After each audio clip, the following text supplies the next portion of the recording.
Idaho Falls Pediatrics, proudly supporting kids in our community in 7 Questions with Emmy. Hey guys, welcome back to 7 Questions with Emmy. Today I'm here talking with Woniya Thibeault. Did I get it right?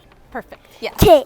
She is the author of a new book, Never Alone. She competed on season 6 of Alone on the History Channel, and then she competed and won Alone in the Arctic for 73 days, and you're the first woman to win. That's pretty cool. Yeah, I won my second season. So Alone the Arctic, I was the runner-up, and then Alone Frozen, they brought me back, and then I won my second season.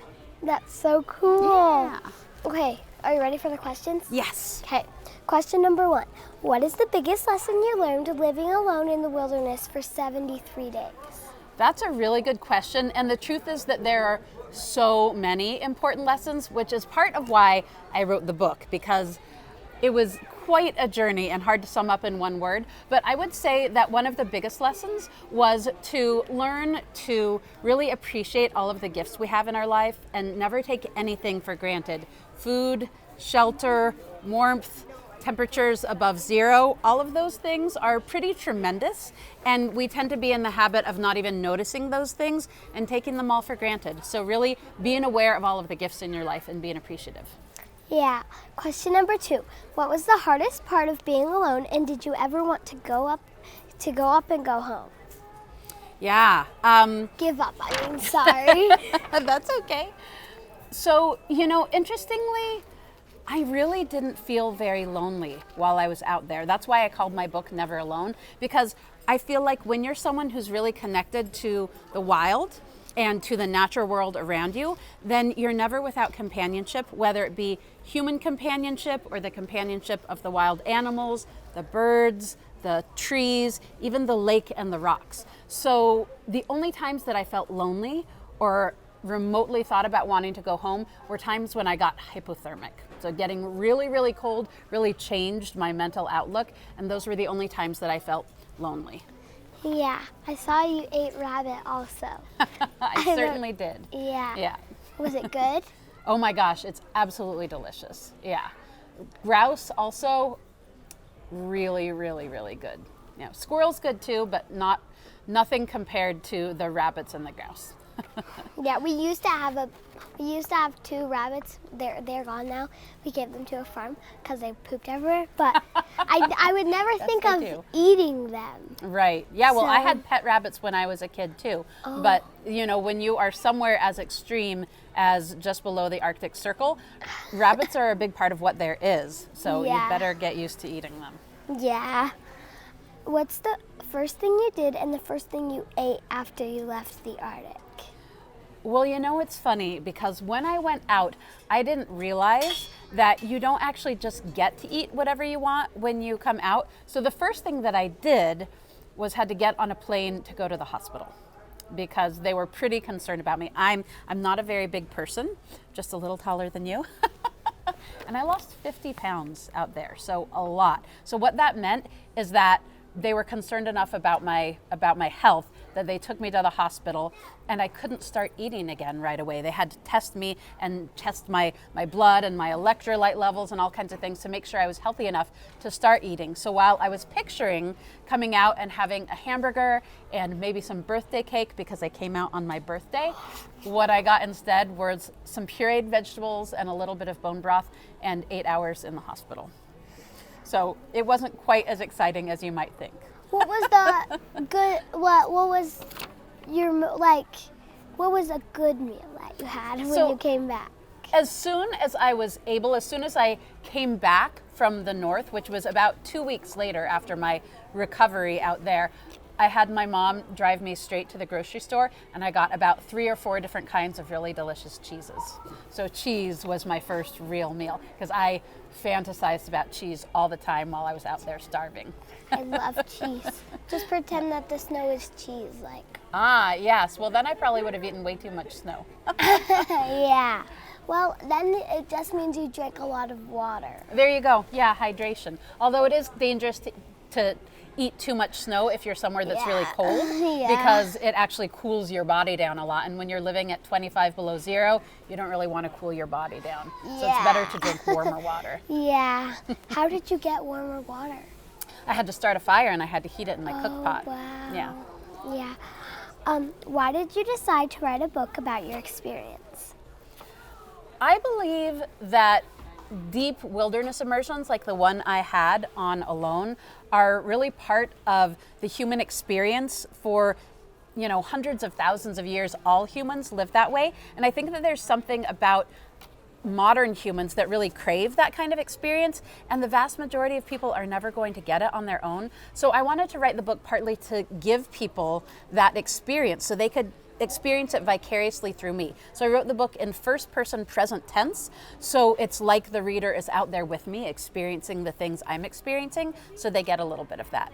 Also, this book was the promise I made to the animals that I hunted, because, you know, it's pretty intense to be out there and asking this land to feed you and these creatures to give up their lives in order to feed you. So this was what I gave back, to show that when you go to the wilderness from a place of love and respect, even if you have to hunt and kill to survive, that when you do that from a place of love and respect, that's better than going out there just to take without asking and just to kind of dominate the wilderness. Yeah.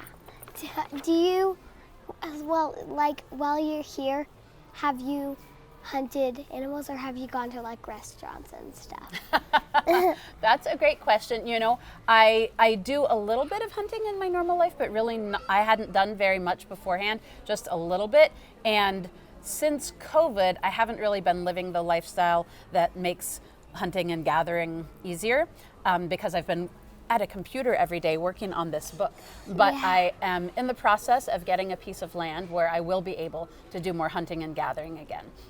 But certainly, I think it's really important to be really respectful and be coming from a place of need rather than hunting the way that some people unfortunately do, you know, more towards like the trophy and not using all of the parts of the animal. So even as I hunt, it will be, you know, eating every part of the animal, tanning their hides and making clothing, and doing it in as respectful a way as possible. Yeah. Sorry. You were the runner-up on the Alone series and then went on to win Alone Frozen. What did you do differently the second time around? Yeah, that is such a good question, because I would definitely say that I learned a lot on my first Alone experience that I applied to my second Alone experience. And part of that was the gear that I bring. So I did change a couple of my gear choices. So the first time I went out without snare wire, and trapping was one of the main things that I was doing for food out there, but without the proper materials. I was literally using my own hair and fishing line and having to carve elaborate traps in order to catch those rabbits. So it was a huge effort and very, very difficult. So you had to like pull out your hair? Well, my hair started falling out actually because I was going so hungry. When you lose a lot of weight, it's common for your hair to fall out. So I would run my fingers through my hair, collect all that came out, and then I would make a snare loop out of fishing line and use the hair to hold that open. Because snare wire, what you would usually snare with, is rigid, so it holds itself open, but fishing line just dangles down. So I had to use my hairs to hold it open and hold it in place. Well, So your it's pretty hair's wild. grown back, right? It has, yes. I that can was a few tell. years ago. Yeah. What would you do it again? Would you do it all again?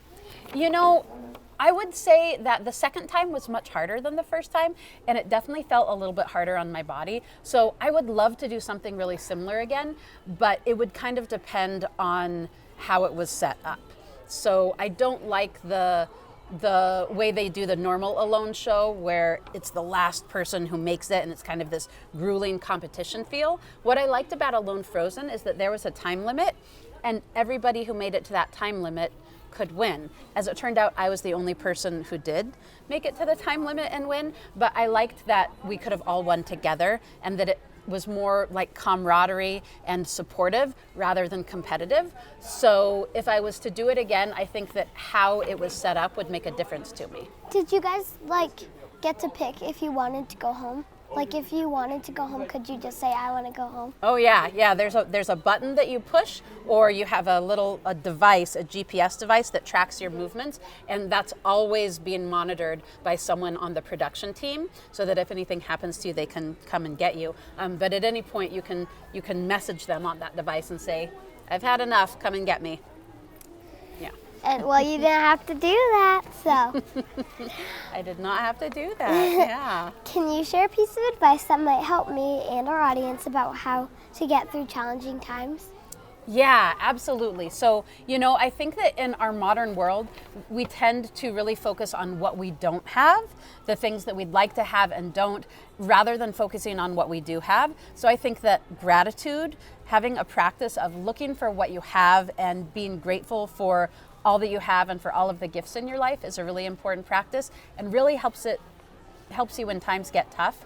And also the practice of looking for the gift in every challenge, right? Sometimes we have really hard things that we're confronted with, and if we focus on what's hard about them, then we kind of magnify how hard it feels. But if we look for what gift might be there, then we get to feel some gratitude, and then that kind of takes us out of feeling sorry for ourselves, which really isn't a helpful place to be in. So I think that those two practices can be really huge and transformative, whatever the challenge, whether it be Arctic survival or having a bad day at school or anywhere in between.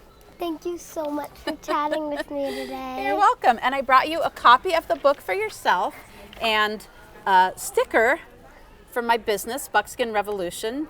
And then this is really cool. So I designed this survival card for the Grimm Survival Company.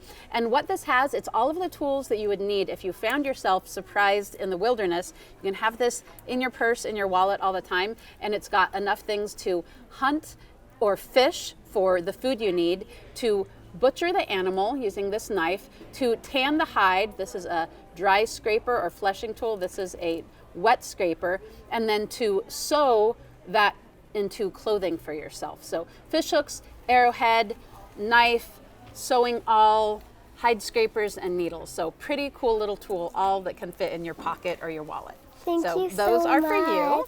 I'm definitely gonna read this. I always need a new book to read, so I'm definitely gonna read it. Excellent. Well, I really hope you enjoy it. Thank you so much. Yeah, you're welcome. Thank you. Make sure you get a copy of this book, because by feeling it and seeing the cover, I just know it's great. Well, thank you. People have been really enjoying it, so I think it's pretty well written, and I know a lot of people have gotten a lot out of it. Yeah. So I hope you do too. Bye. Thanks so much for watching. Remember, new 7 questions and interviews are posted every Thursday. Be sure to follow me on Facebook, Instagram, and YouTube. Love you guys. Bye. Idaho Falls Pediatrics, proudly supporting kids in our community, and 7 questions with Emmy.